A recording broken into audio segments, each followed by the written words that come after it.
아버지, 여기서 죽는 게 다행이. 나침 도와주는 거예요.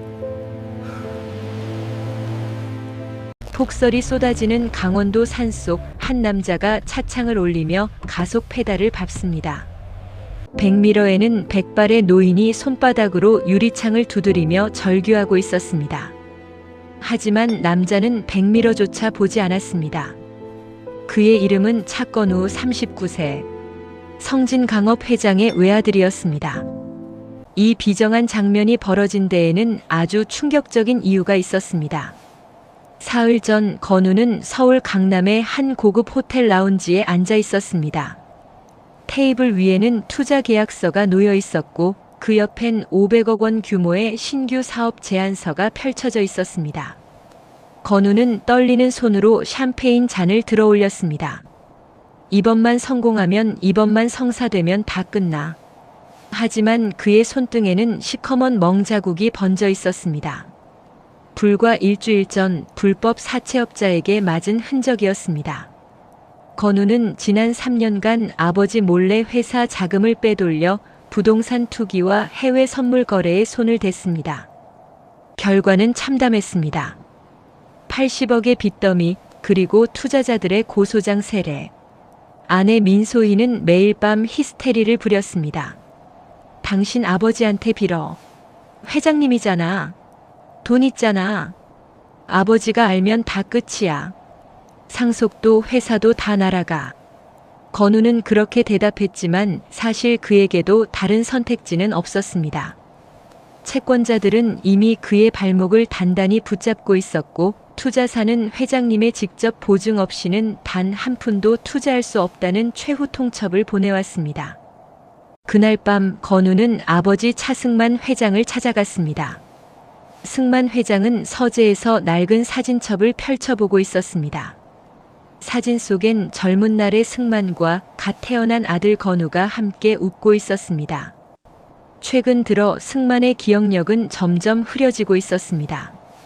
병원에서는 초기 치매 진단을 받았고 회사 이사진은 은근히 승만의 퇴진을 압박하고 있었습니다. 아버지. 건우가 서재 문을 열자 승만은 천천히 고개를 들었습니다. 아들의 눈빛이 평소와 다르다는 것을 직감했습니다. 무슨 일이냐? 아버지, 제가 투자받을 곳이 있는데 보증을 좀 서주셔야 해요. 승만은 안경을 벗으며 한숨을 내쉬었습니다. 건우야, 내가 그동안 뭘 했는지 아버지가 모를 줄 아느냐? 회사 돈 빼돌린 것, 불법 도박에 손댄 것, 다 알고 있다. 건우의 얼굴이 새하얗게 질렸습니다. 그럼에도 내가 참았던 건 내가 스스로 깨닫길 바랐기 때문이다. 하지만 넌 변할 생각이 없구나. 아버지, 내일부터 난 요양원에 들어간다. 회사 경영권도 재산도 모두 전문 경영인과 변호사에게 위임할 거다. 승만은 차갑게 말을 끊고 자리에서 일어났습니다. 건우는 그 자리에 무릎을 꿇었습니다. 아버지, 제발 이번 한 번만요. 전 죽습니다. 정말 죽어요. 하지만 승만은 고개도 돌리지 않았습니다. 다음 날 새벽 건우는 아내 소희와 함께 긴급 회의를 했습니다. 지금 아버지를 요양원에 보내면 우린 끝이야. 500억은 물론이고 상속도 물 건너가. 소희가 차갑게 말했습니다. 그럼 어쩔 건데? 아버지가 정신 멀쩡한데 어떻게 막아? 건우는 잠시 침묵하다가 휴대폰을 꺼내 어떤 번호로 전화를 걸었습니다. 수화기 너머로 낮고 거친 남자의 목소리가 들려왔습니다. 강원도 쪽에 폐쇄형 요양원 하나 알아? 외부 접촉 완전 차단되는 곳, 그런데 좀 알아봐줘. 이틀 뒤 건우는 아버지를 속여 차에 태웠습니다. 아버지, 좋은 요양원 하나 보러 가요. 시설도 좋고 공기도 맑대요. 승만은 아들의 말을 믿었습니다. 아니, 믿고 싶었는지도 모릅니다. 차는 점점 깊은 산속으로 들어갔고 눈은 점점 더 거세게 내렸습니다. 휴대폰 신호도 끊겼습니다. 건우야, 여긴 어디냐? 길이 이상한데. 조금만 더 가면 돼요. 마침내 차는 낡은 철문 앞에 멈춰 섰습니다. 평화의 집 요양원이라는 녹슨 간판이 바람에 덜컹거렸습니다. 시설은 형편없었습니다. 페인트가 벗겨진 외벽, 깨진 유리창, 복도엔 소독약 냄새가 진동했습니다. 원장이라는 중년 남자가 나와 건우에게 봉투를 건넸습니다. 딱 6개월만 맡기시면 됩니다. 외부 연락은 일체 차단하고요. 건우는 봉투를 주머니에 쑤셔 넣고 아버지를 억지로 끌고 들어갔습니다. 승만은 그제야 무언가 잘못됐다는 걸 깨달았습니다. 건우야, 여긴 아니다. 나 여기 있기 싫어. 하지만 건우는 아버지를 낡은 침대에 밀어넣고 문을 잠갔습니다. 복도로 나온 건우는 떨리는 손으로 담배를 꺼내 물었습니다. 뒤에서 아버지의 울부짖음이 들려왔지만 그는 발걸음을 멈추지 않았습니다. 차에 오르기 직전 건우는 뒤를 돌아보며 중얼거렸습니다. 아버지, 여기서 죽는 게 나 도와주는 거예요. 하지만 건우가 떠난 직후 요양원 3층 창가에서 그 모습을 지켜보던 승만 회장의 표정이 서늘하게 변했습니다. 그는 멍한 치매 환자가 아니었습니다. 낡은 코트 안감 깊숙한 곳에서 작은 USB를 꺼내 쥐었습니다. 500억 원 규모의 비자금 금고를 여는 유일한 열쇠, 생체 인증 USB였습니다. 승만은 창밖의 눈보라를 바라보며 나지막이 속삭였습니다.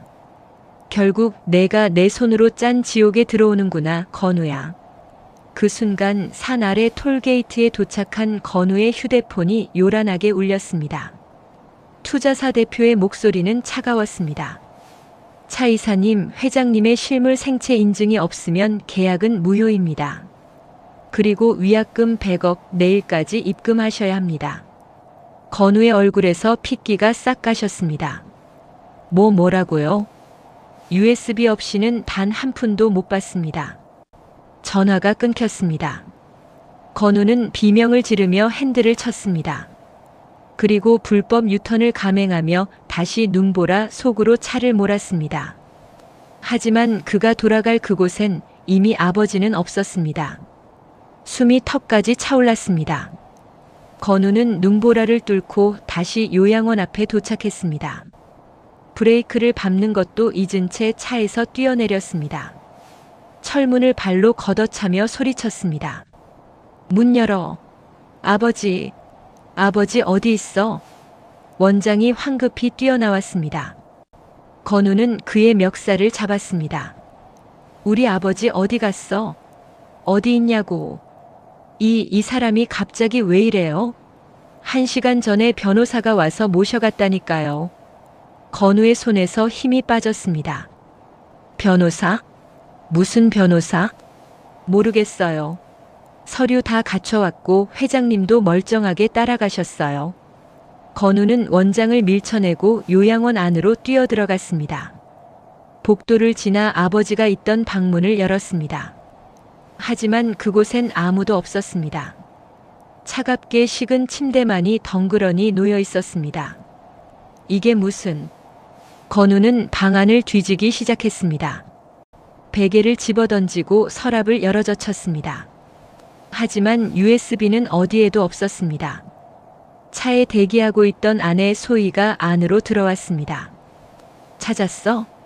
USB 찾았냐고. 없어, 아무것도 없어. 소희의 얼굴이 일그러졌습니다. 뭐? 없다고? 그럼 우린 어떡하라고? 닥쳐. 지금 생각 좀 하자. 건우는 주머니에서 담배를 꺼내 떨리는 손으로 불을 붙였습니다. 연기를 깊게 들이마셨지만 머릿속은 백지장처럼 하얗기만 했습니다.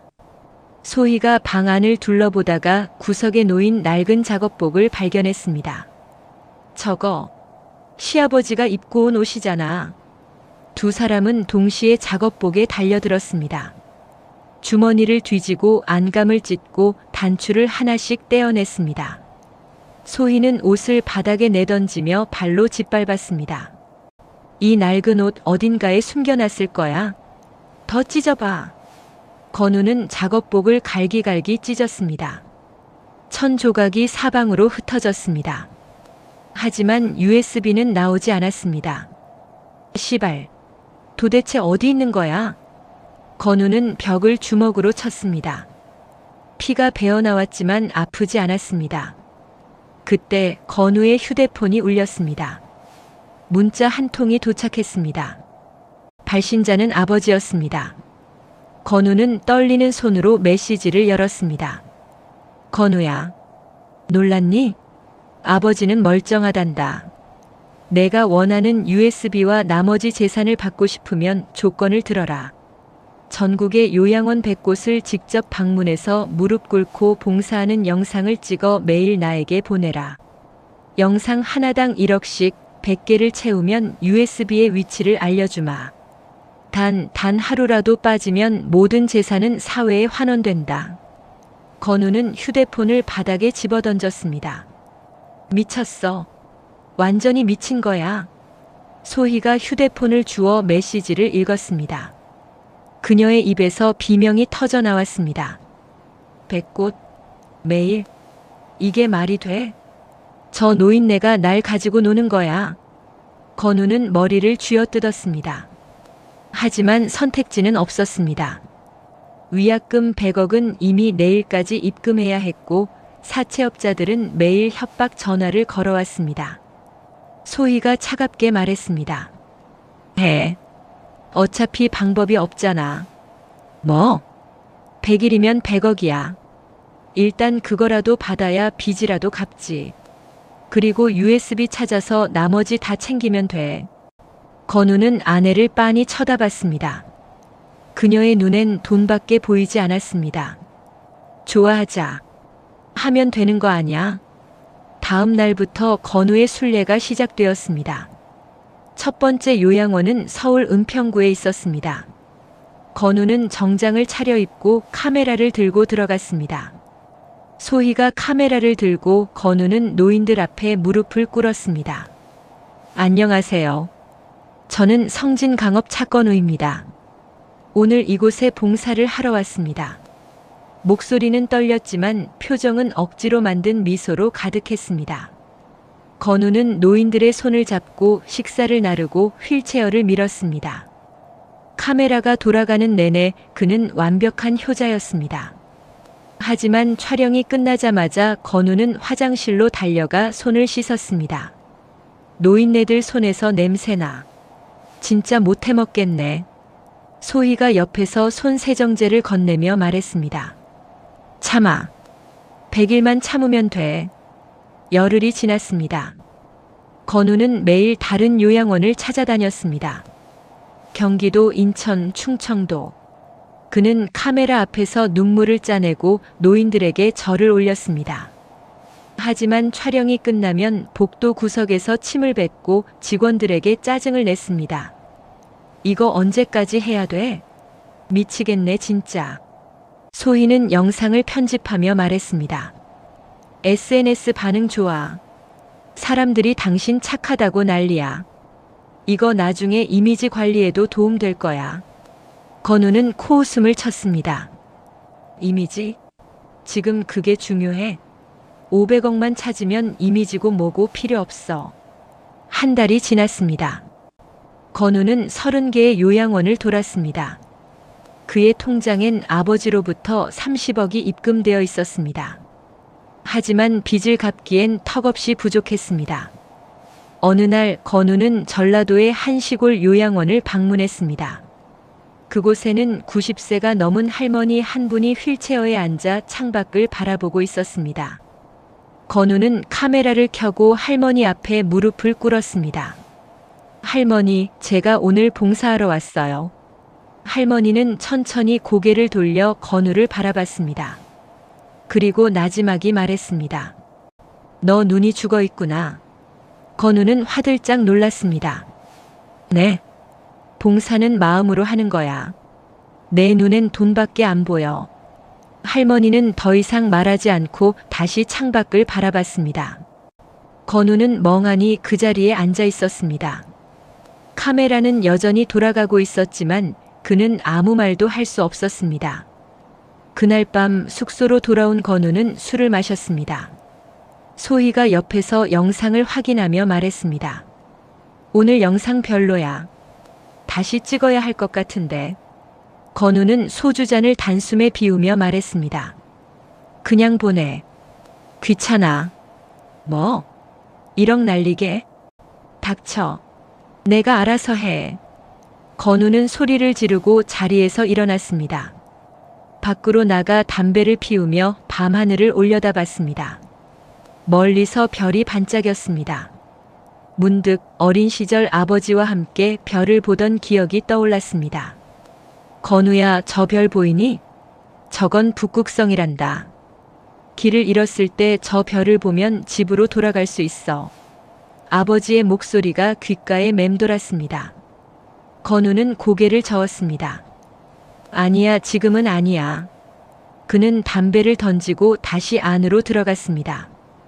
50일째 되던 날 건우에게 다시 문자가 왔습니다. 건우야, 잘하고 있구나. 하지만 아버지는 내 영상을 보며 울었다. 내가 진심이 아니라는 걸 알기 때문이다. 그래도 아버지는 기다릴게. 내가 진짜 사람이 되는 그날을. 건우는 휴대폰을 집어던지려다 멈췄습니다. 화면 속 아버지의 문자를 다시 읽었습니다. 진짜 사람이 되는 그날. 건우는 주먹을 쥐었습니다. 분노인지 수치심인지 알 수 없는 감정이 가슴속에서 끌어올랐습니다. 하지만 그는 다시 카메라를 들었습니다.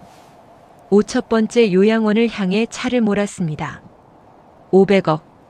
그것만 있으면 모든 게 끝납니다. 건우는 그렇게 스스로를 다독이며 다시 가면을 썼습니다. 100일이 지났습니다. 건우의 통장엔 100억이 입금되어 있었습니다. 하지만 그의 얼굴엔 생기가 없었습니다. 3개월 동안 전국을 돌며 노인들 앞에 무릎을 꿇었지만 USB의 위치는 여전히 오리무중이었습니다. 마지막 100번째 영상을 보낸 다음 날 아버지로부터 문자가 왔습니다. 수고했다, 건우야. 이제 너를 초대하고 싶구나. 성진강업 창립 50주년 기념 파티가 이번 주 토요일 그랜드 호텔에서 열린다. 그곳에서 내가 원하는 답을 주마. 건우는 문자를 읽고 또 읽었습니다. 소희가 옆에서 물었습니다. 뭐래? USB 준다고? 파티에 오래. 거기서 준다나 봐. 소희의 얼굴이 환해졌습니다. 드디어 끝나는 거네. 건우는 대답하지 않았습니다. 불안했습니다. 아버지가 그렇게 쉽게 넘겨줄 리 없었습니다. 토요일 저녁 그랜드 호텔 대연회장. 샹들리에가 빛나고 클래식 음악이 흘렀습니다. 재계 인사들과 언론사 기자들이 모여들었습니다. 성진강업 창립 50주년을 축하하는 대형 현수막이 무대 뒤에 걸려 있었습니다. 건우는 정장을 차려입고 소희와 함께 입장했습니다. 손님들이 그를 알아보고 수군거렸습니다. 저 사람 회장님 아들 아냐? 요즘 SNS에서 난리던데. 요양원 봉사 다니는 거. 효자네, 효자야. 건우는 어색하게 미소를 지으며 샴페인 잔을 들었습니다. 떨리는 손으로 단숨에 비웠습니다. 소희가 그의 팔을 꼬집으며 속삭였습니다. 정신 차려. 오늘 USB 받아야 한다고. 알아. 무대 위로 조명이 쏟아졌습니다. 사회자가 마이크를 잡았습니다. 존경하는 내빈 여러분, 오늘 이 자리는 성진강업 차승만 회장님의 50년 발자취를 기념하는 뜻깊은 자리입니다. 그럼 회장님을 모시겠습니다. 박수가 터져 나왔습니다. 하지만 무대 위로 나온 사람은 차승만이 아니었습니다. 검은색 원피스를 입은 젊은 여성이 휠체어를 밀고 나왔습니다. 휠체어에는 차승만 회장이 앉아 있었습니다. 그리고 휠체어를 미는 여성은 건우의 여동생 차지혜였습니다. 건우는 숨이 막혔습니다.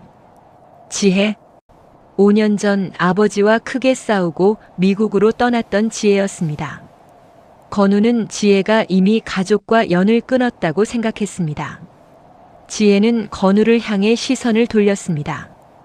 그녀의 눈빛은 차가웠습니다. 입가에 미소를 띄었지만 그 미소엔 온기가 없었습니다. 무대 위 차승만 회장이 천천히 마이크를 들었습니다. 여러분, 오늘 이 자리에 와주셔서 감사합니다. 50년이라는 시간 동안 저는 많은 것을 얻었고 또 많은 것을 잃었습니다. 회장의 목소리는 떨렸지만 단단했습니다. 오늘은 제 인생의 결산을 여러분과 나누고자 합니다. 건우는 불길한 예감이 들었습니다. 무대 뒤쪽의 대형 스크린에 불이 들어왔습니다. 사회자가 말했습니다. 그럼 회장님의 50년 발자취를 담은 영상을 감상하시겠습니다. 박수가 터졌습니다. 건우도 억지로 박수를 쳤습니다. 하지만 스크린에 나온 것은 창립 기념 영상이 아니었습니다. 화면엔 어두운 복도가 나왔습니다. CCTV 영상이었습니다. 날짜는 3개월 전 바로 건우가 아버지를 요양원에 버린 그날이었습니다. 영상 속 건우가 아버지를 떠밀고 있었습니다. 아버지, 여기서 죽는 게 나 도와주는 거예요. 알겠어요? 건우의 목소리가 연회장 전체에 울려 퍼졌습니다. 손님들이 술렁이기 시작했습니다. 저게 뭐야? 회장님 아들이 저런 짓을? 건우는 얼굴이 하얗게 질렸습니다. 소희가 그의 손을 붙잡았습니다. 저게 왜 나와? 영상은 계속 이어졌습니다. 5년 전 건우가 술에 취해 사람을 치고 도망친 뺑소니 사고 현장. 그리고 그 사고를 돈으로 무마하기 위해 피해자 가족에게 현금 뭉치를 던지며 협박하는 장면. 이 돈 받고 닥쳐. 경찰 가면 너희 집안도 다 조사받을 줄 알아. 영상 속 건우의 목소리는 냉혹했습니다. 연 회장이 술렁였습니다. 기자들이 카메라를 들고 건우를 찍기 시작했습니다. 플래시가 터졌습니다. 건우는 자리에서 벌떡 일어났습니다. 이건 조작이야. 거짓말이라고. 하지만 아무도 그의 말을 믿지 않았습니다. 무대 위 차승만 회장이 천천히 입을 열었습니다. 여러분, 저 사람은 제 아들입니다. 하지만 저는 오늘 저 사람을 아들로 인정하지 않겠습니다. 건우는 무대를 향해 소리쳤습니다. 아버지, 왜 이러세요? 왜? 승만은 건우를 똑바로 바라보며 말했습니다. 너는 100일 동안 요양원을 돌았다. 하지만 단 한 번도 진심으로 노인들을 대하지 않았다. 너에게 그들은 돈을 받기 위한 도구였을 뿐이다. 건우는 할 말을 잃었습니다. 승만이 계속 말했습니다. 나는 내가 변하길 바랐다. 돈이 아니라 사람을 보는 눈을 갖길 바랐다. 하지만 너는 끝까지 변하지 않았구나. 그 순간 건우가 무대로 뛰어올랐습니다. 손님들이 비명을 질렀습니다. 건우는 테이블 위에 놓인 과일 나이프를 집어들고 아버지에게 달려들었습니다. 돈 내놔. 내 500억 어디 있어? 지혜가 휠체어 앞을 막아섰습니다. 오빠, 정신 차려. 비켜. 내가 무슨 상관이야. 건우는 지혜를 밀치고 아버지의 목에 나이프를 들이댔습니다. 손님들이 비명을 지르며 뒤로 물러섰습니다. USB 내놔. 안 그러면 진짜 찌를 거야. 승만은 눈을 감았습니다. 그리고 천천히 입을 열었습니다. 건우야, 그 돈은 이미 없다. 뭐? 500억은 내가 다닌 100곳의 요양원 급식비와 시설 개선비로 전액 기부되었다. 건우의 손에서 나이프가 떨어졌습니다. 거짓말. 승만은 눈물을 흘렸습니다. 너는 돈을 찾으러 다녔지만 나는 그 돈으로 내가 버린 노인들을 살렸다. 그게 내가 할 수 있는 마지막 속죄였다. 건우는 주저앉았습니다. 경찰이 들이닥쳤습니다. 건우와 소희는 현장에서 체포되었습니다. 수갑이 채워졌습니다. 소희가 울부짖었습니다. 당신 아버지 때문에 우리 인생 망했어. 망했다고. 건우는 아무 말도 하지 못했습니다. 그저 멍하니 바닥을 바라볼 뿐이었습니다. 경찰차에 실려가는 건우의 눈에 무대 위 아버지의 모습이 보였습니다. 승만은 휠체어에 앉아 고개를 숙인 채 눈물을 닦고 있었습니다. 지혜가 아버지의 어깨에 손을 올리며 속삭였습니다. 아버지, 이제 그만 우세요. 지혜야, 내가 너무 늦었구나. 너무 늦게 깨달았어. 지혜는 아버지의 손을 꼭 잡았습니다. 그날 밤 건우는 유치장 차가운 바닥에 누워 있었습니다. 천장을 바라보며 중얼거렸습니다. 500억 다 날렸어. 다 날렸다고. 옆 칸에 수감된 소희가 울부짖었습니다. 당신 때문이야. 다 당신 때문이라고. 건우는 귀를 막았습니다. 하지만 소희의 목소리는 계속 들려왔습니다. 그때 건우의 머릿속에 할머니의 목소리가 떠올랐습니다. 너 눈이 죽어 있구나. 건우는 눈을 감았습니다. 눈물이 흘러내렸습니다. 며칠 뒤 건우는 면회실에서 변호사를 만났습니다. 변호사는 서류를 펼치며 말했습니다. 차건우 씨 현재 존속 유기, 폭행, 협박 등 여러 혐의가 적용되고 있습니다. 최소 징역 10년 이상 예상됩니다. 건우는 고개를 숙였습니다. 아버지는 뭐라고 하셨어요? 회장님은 더 이상 당신을 변호하지 않으시겠답니다. 건우는 웃음을 터뜨렸습니다. 허탈한 웃음이었습니다. 그래, 그럴 줄 알았어. 변호사가 자리에서 일어서며 말했습니다. 마지막으로 회장님이 전하라고 하신 말씀이 있습니다. 뭔데요? 이제 내 인생은 내가 책임져라. 나는 더 이상 내 아버지가 아니다. 건우는 고개를 떨구었습니다. 변호사가 나간 뒤 건우는 혼자 면회실에 남았습니다. 그는 창밖을 바라봤습니다. 멀리 하늘이 보였습니다. 구름이 천천히 흘러갔습니다. 문득 어릴 적 아버지와 연을 날리던 기억이 떠올랐습니다. 건우야, 연이 높이 날려면 바람을 타야 해. 하지만 줄을 놓으면 안 돼. 줄을 잡고 있어야 다시 돌아올 수 있단다. 건우는 주먹을 쥐었습니다. 나는 줄을 놓아버렸구나. 그는 천천히 눈을 감았습니다. 그날 밤 건우는 꿈을 꾸었습니다. 눈 내리는 요양원 앞에 아버지가 서 있었습니다. 아버지는 건우를 향해 손을 내밀었습니다. 건우야, 아직 늦지 않았어. 돌아오렴. 건우는 아버지에게 달려가려 했습니다. 하지만 발이 움직이지 않았습니다. 아버지, 아버지. 건우는 소리쳤습니다. 하지만 아버지는 점점 멀어졌습니다. 그리고 건우는 잠에서 깼습니다. 차가운 유치장 바닥이 그를 맞이했습니다. 건우는 무릎을 안고 웅크렸습니다. 이제 그에게 남은 건 아무것도 없었습니다. 1심 선고 공판일. 법정은 사람들로 가득 찼습니다.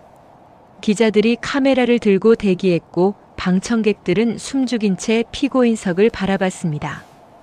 건우는 수의를 입고 들어왔습니다. 수갑이 채워진 손을 내려다보며 걸었습니다. 그의 옆엔 아내 소희가 있었습니다. 소희는 건우를 노려보고 있었습니다. 재판장이 입장했습니다. 피고인 차건우, 민소희는 기립하십시오. 두 사람이 자리에서 일어났습니다. 재판장이 서류를 펼치며 말했습니다. 본 재판부는 피고인들이 저지른 존속 유기, 존속 폭행, 협박, 사기 등 재반 범죄에 대해 심리한 결과를 선고하겠습니다. 건우는 눈을 감았습니다. 검사가 일어서서 말했습니다. 피고인 차건우는 자신의 친부를 폐쇄형 요양원에 유기했으며 이후 금품을 갈취하기 위해 폭행과 협박을 일삼았습니다. 또한 피고인 민소희는 이를 방조하고 공모했습니다. 검사는 증거 자료를 제출했습니다. CCTV 영상과 녹취록, 그리고 피해자인 차승만 회장의 진술서가 있습니다. 피고인들의 범행은 계획적이며 악질적입니다. 건우는 고개를 숙였습니다. 검사가 계속 말했습니다. 피고인 차건우에게는 무기징역을, 피고인 민소희에게는 징역 15년을 구형합니다. 방청석이 술렁였습니다. 변호인이 일어섰습니다.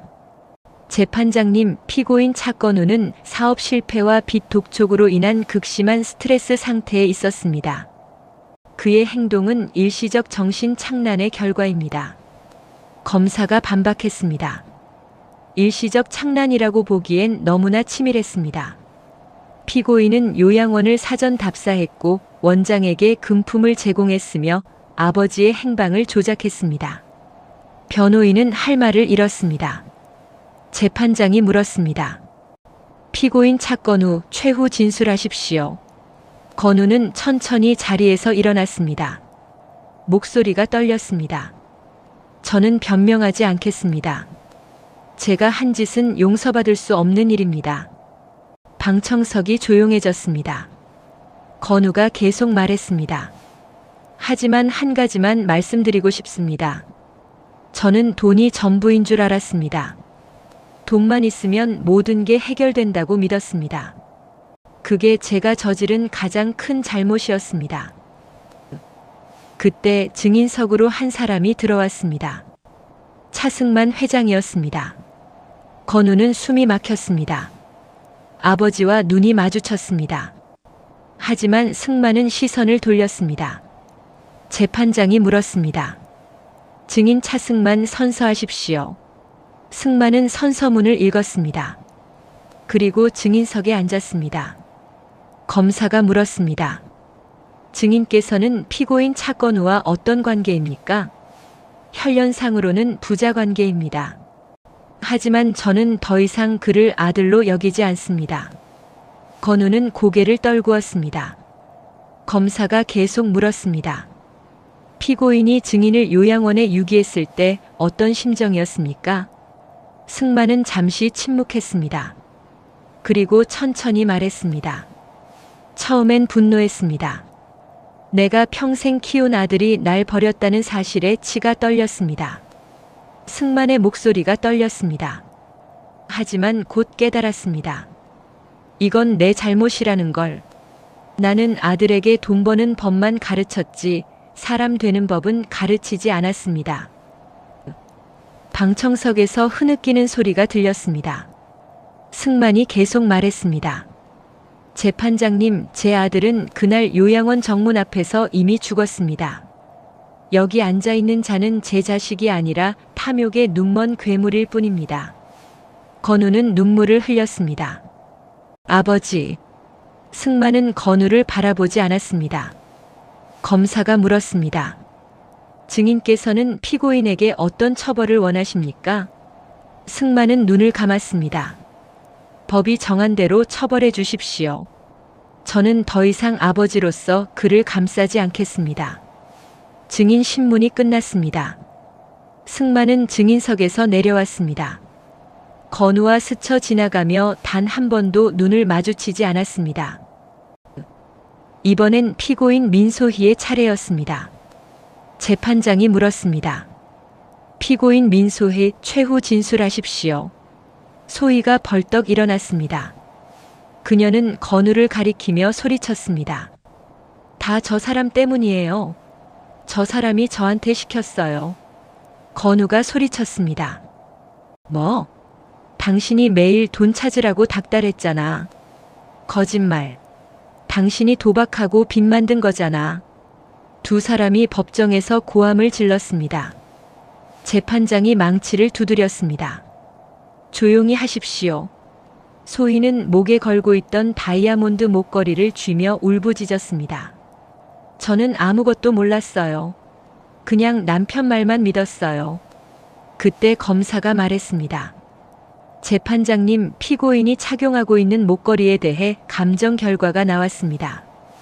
검사는 서류를 제출했습니다. 해당 목걸이는 피고인이 수억 원대 다이아몬드라고 주장했으나 실제로는 유리 조각에 불과합니다. 방청석이 웅성거렸습니다. 소희는 멍한 표정으로 목걸이를 내려다봤습니다. 뭐라고요? 검사가 말했습니다. 차승만 회장이 일부러 가짜를 주신 것으로 보입니다. 소희는 목걸이를 바닥에 내던졌습니다. 목걸이가 산산조각 났습니다. 그녀는 미친 듯이 웃기 시작했습니다. 하하, 가짜야. 다 가짜였어. 재판장이 최종 판결을 선고했습니다. 피고인 차건우에게 존속 유기, 존속 폭행, 협박 등의 죄로 징역 20년을 선고합니다. 건우는 눈을 감았습니다. 피고인 민소희에게 공범 및 방조 혐의로 징역 15년을 선고합니다. 소희는 주저앉으며 울부짖었습니다. 안 돼. 재판장이 망치를 두드렸습니다. 이상 선고를 마칩니다. 법정을 나서는 건우의 눈에 복도 끝에 서 있는 아버지가 보였습니다. 승만은 휠체어에 앉아 창밖을 바라보고 있었습니다. 옆엔 지혜가 서 있었습니다. 건우는 아버지를 향해 걸어갔습니다. 하지만 교도관이 그를 막았습니다. 피고인 이동하십시오. 잠깐만요. 아버지. 건우는 소리쳤습니다. 승만은 천천히 고개를 돌렸습니다. 두 사람의 시선이 마주쳤습니다. 건우는 눈물을 흘리며 말했습니다. 아버지 죄송합니다. 정말 죄송합니다. 승만은 아무 말도 하지 않았습니다. 그저 눈물만 흘렸습니다. 지혜가 휠체어를 밀어 복도를 떠났습니다. 건우는 그 자리에 무릎을 꿇었습니다. 아버지. 하지만 승만은 돌아보지 않았습니다. 그날 밤 건우는 교도소 독방에 수감되었습니다. 차가운 벽에 기대어 앉아 천장을 바라봤습니다. 20년. 그의 인생에서 20년이 사라졌습니다. 건우는 주먹을 쥐었습니다. 나는 왜 이렇게 됐을까? 대체 뭘 위해 살았던 걸까? 그때 간수가 독방 문을 열고 편지 한 통을 건넸습니다. 차건우 편지 왔다. 건우는 편지를 받아들었습니다. 발신인은 차승만이었습니다. 손이 떨렸습니다. 건우는 천천히 봉투를 뜯었습니다. 편지엔 아버지의 필체로 이렇게 적혀 있었습니다. 건우야, 이 편지를 쓰는 지금 내 손도 떨리고 있다. 나는 내가 미울 수도 있었다. 하지만 미워할 수가 없구나. 너는 내 아들이니까. 20년이라는 시간은 길다. 하지만 그 시간 동안 내가 진짜 사람으로 다시 태어날 수 있다면 그것만으로도 충분하다. 돈은 없어도 다시 벌 수 있다. 하지만 사람은 한 번 잃으면 다시 찾을 수 없다. 너는 이제 밑바닥에 서 있다. 하지만 밑바닥에서만 볼 수 있는 하늘이 있단다. 그 하늘을 봐라. 그리고 다시 일어서라. 아버지는 언제나 내가 돌아오길 기다리고 있을 게다. 마이너스 아버지가. 건우는 편지를 가슴에 안았습니다. 눈물이 멈추지 않았습니다. 그는 소리내어 울었습니다. 독방 안에 그의 울음소리만 울려 퍼졌습니다. 처음으로 건우는 진심으로 후회했습니다. 돈이 아니라 아버지를 잃었다는 사실을. 그리고 그는 깨달았습니다. 자신이 진짜 찾아야 했던 건 500억이 아니라 아버지의 마음이었다는 것을. 건우는 편지를 조심스럽게 접어 베개 밑에 넣었습니다. 그리고 창밖을 바라봤습니다. 멀리 별이 반짝이고 있었습니다. 어린 시절 아버지와 함께 보던 그 별이었습니다. 건우는 작게 속삭였습니다. 아버지, 저 다시 시작하겠습니다. 꼭요. 그날부터 건우의 긴 여정이 시작되었습니다. 교도소 안에서 그는 매일 성실하게 생활했습니다. 작업장에서 일하고 독서실에서 책을 읽었습니다. 그리고 매일 밤 아버지의 편지를 꺼내 읽었습니다. 20년이라는 시간. 그 시간 동안 건우는 천천히 하지만 확실하게 변하기 시작했습니다. 5년이 흘렀습니다. 건우는 모범수로 선정되어 가석방 심사를 받게 되었습니다. 교도소장이 그를 불렀습니다. 차건우 축하하네. 자네 가석방 승인됐어. 건우는 고개를 숙여 인사했습니다. 감사합니다. 출소 후 계획은 있나? 건우는 잠시 망설였습니다. 아직 정하지 못했습니다. 교도소장이 서류를 건넸습니다. 한 요양원에서 자네에게 일자리를 제안했네.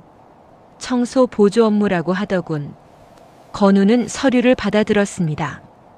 건너온 편지복지재단이라는 이름이 적혀 있었습니다. 그의 심장이 뛰었습니다.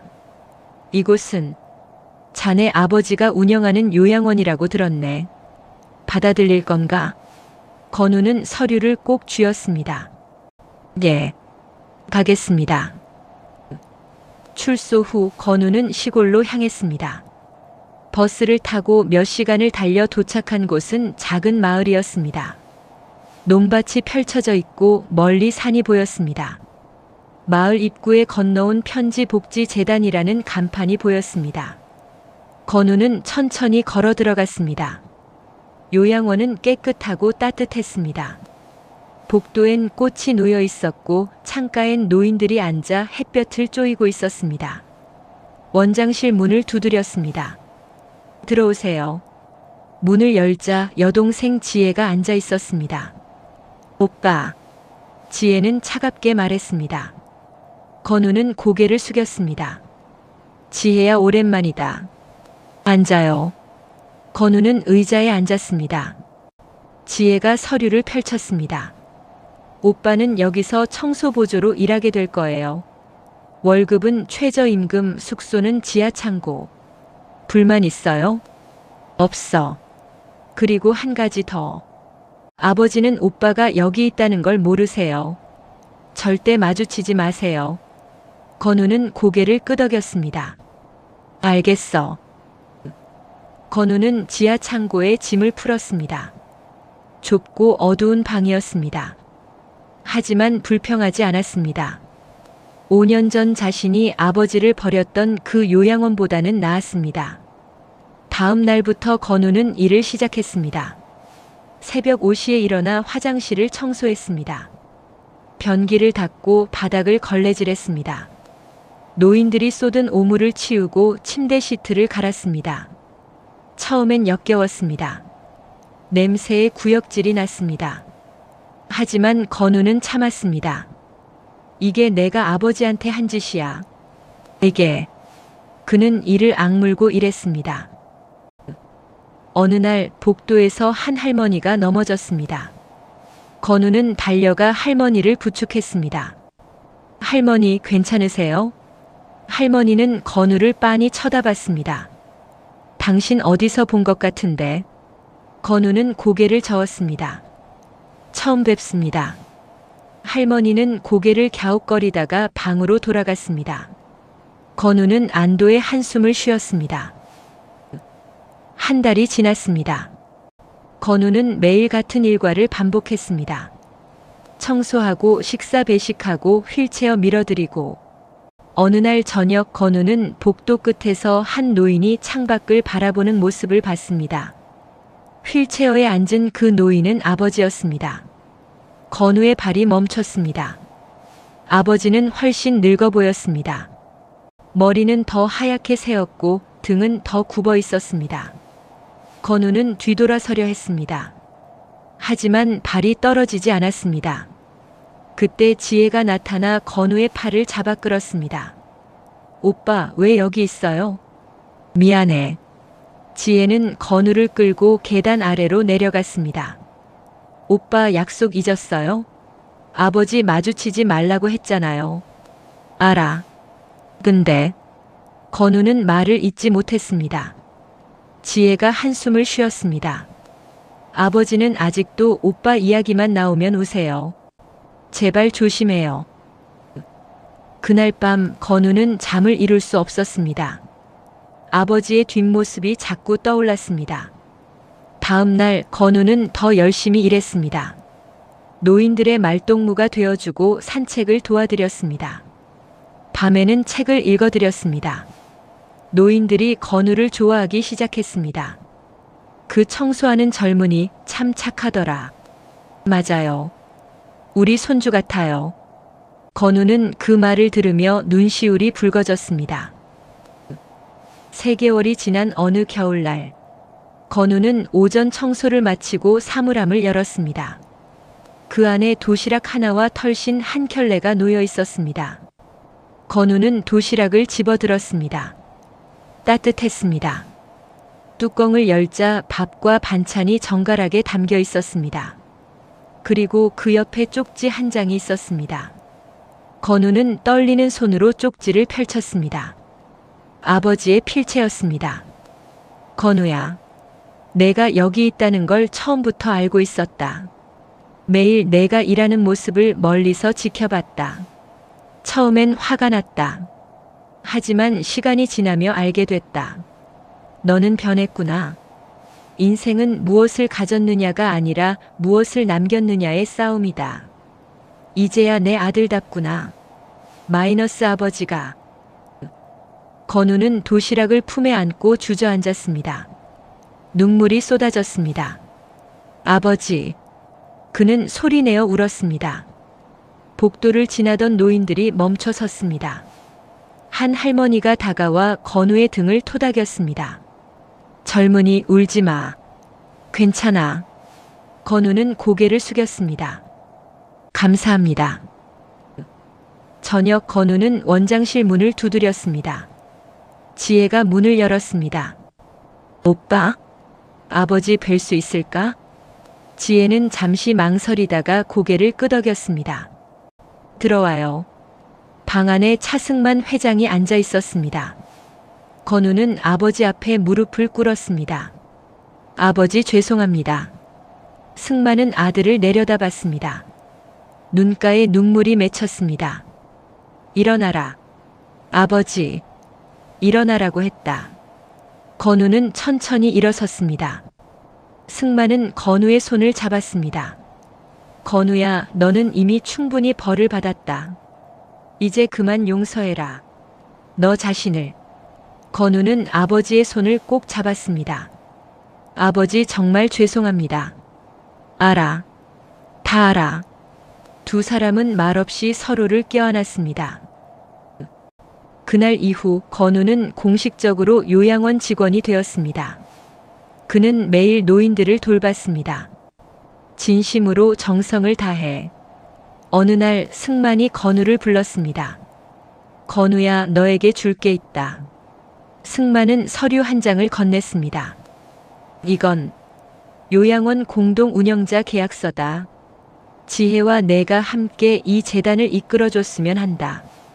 건우는 고개를 저었습니다. 아버지, 저는 자격이 없어요.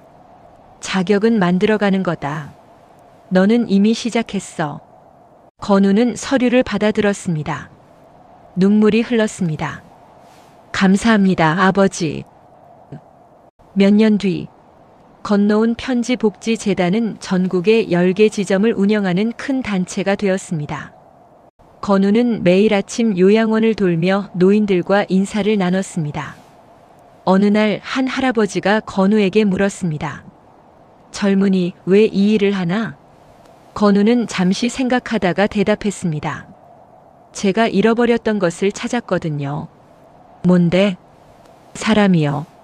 할아버지는 웃으며 고개를 끄덕였습니다. 그날 저녁 건우는 아버지와 함께 마을 언덕에 올랐습니다. 해가 지고 있었습니다. 하늘은 붉게 물들어 있었습니다. 승만이 말했습니다. 건우야, 500억 아깝지 않니? 건우는 웃으며 고개를 저었습니다. 아니요. 그 돈보다 더 큰 걸 받았는걸요. 뭔데? 아버지의 용서요. 승만은 아들의 어깨에 손을 올렸습니다. 건우야, 나도 너한테 배웠다. 사람은 언제든 다시 시작할 수 있다는 걸. 두 사람은 말없이 석양을 바라봤습니다. 멀리서 종소리가 울렸습니다. 건우는 작게 속삭였습니다. 아버지 사랑합니다. 승만은 눈을 감으며 대답했습니다. 나도 사랑한다, 아들아. 세상에서 가장 큰 유산은 돈이 아니라 사랑입니다. 그리고 가장 어려운 용기는 다시 시작하는 용기입니다. 건우는 500억을 잃었지만 아버지를 되찾았습니다. 그것이 진정한 상속이었습니다. 오늘 이야기가 감동적이셨다면 구독과 좋아요로 응원해주세요. 여러분의 댓글 하나가 더 좋은 이야기를 만드는 큰 힘이 됩니다. 시청해주셔서 감사합니다.